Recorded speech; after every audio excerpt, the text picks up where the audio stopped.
바울이 누구냐? 이런 질문에 대해서 가장 많은 사람들이 예수 그리스도를 이방인들에게 전한 사도라고 대답할 것입니다. 맞습니다. 바울은 초대 기독교 역사에서 가장 위대한 이방인의 사도였습니다. 그런데 바울이 이방인의 사도가 될 수밖에 없었던 동기는 다메섹 도상에서의 예수 그리스도와의 만남에서 찾을 수 있습니다.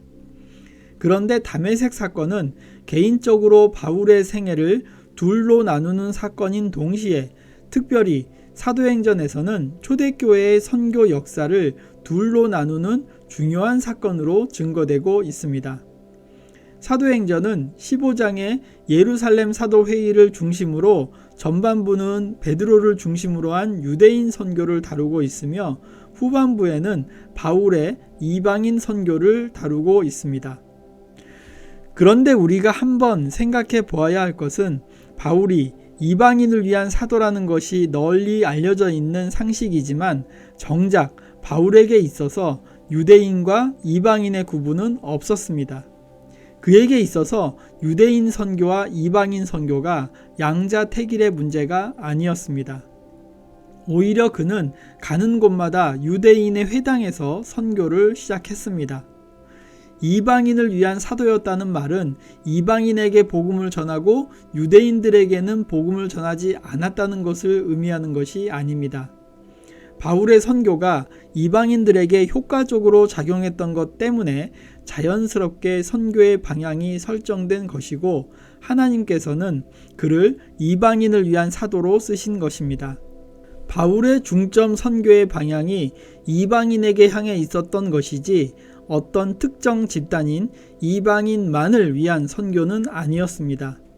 처음 바울을 선택한 하나님께서 아나니아에게 바울을 만나보라고 하면서 하신 말씀이 있습니다. 사도행전 9장 15절입니다. 주께서 가라사대 가라, 이 사람은 내 이름을 이방인과 임금들과 이스라엘 자손들 앞에 전하기 위하여 택한 나의 그릇이라. 만약 하나님께서 이방인을 위한 그릇으로만 택하셨다면 뒤에 이스라엘 자손이란 말은 없어야 합니다. 물론 결과적으로 하나님께서는 바울을 이방인을 위한 선교자로 크게 쓰셨습니다. 그런데 그것은 결과를 놓고 하나님의 섭리를 신앙 고백적으로 받아들이는 것입니다. 선교란 누구는 해외 선교로, 누구는 국내 선교로 이렇게 구분할 수 있는 것이 아닙니다. 선교하다 보면 자연스럽게 중점 분야가 해외인지 국내인지 드러나는 것입니다.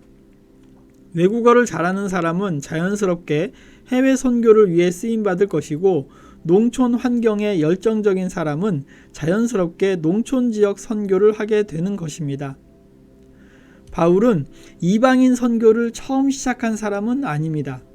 그러나 이방인 선교를 본 궤도에 올려놓고 가장 큰 열매를 거둔 사람입니다.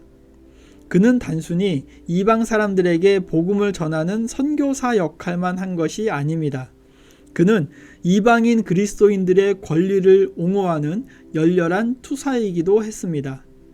그 투쟁의 맥락에서 그는 언제나 약자의 편이었습니다.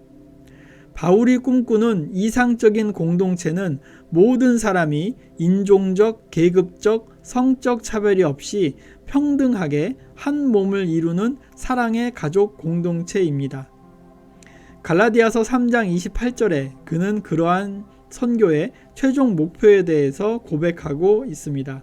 너희는 유대인이나 헬라인이나 종이나 자유인이나 남자나 여자나 다 그리스도 예수 안에서 하나이니라. 이방인 선교는 초대교회에서 아주 일찍부터 그리고 아주 오랫동안 신학적으로 가장 뜨거운 논쟁거리였습니다.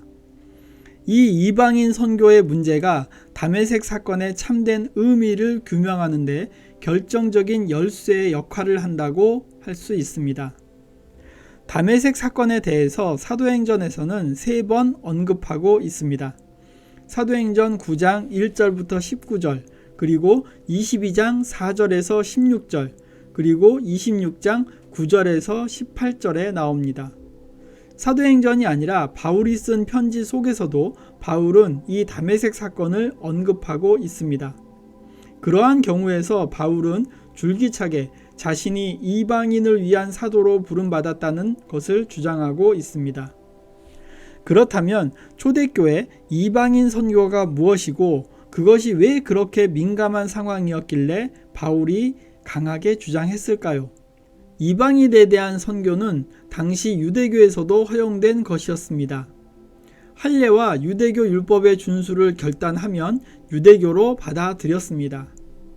당시에 유대교의 한 분파로 여겨졌던 기독교 역시 유대교의 이방 선교 모델을 그대로 받아들였습니다.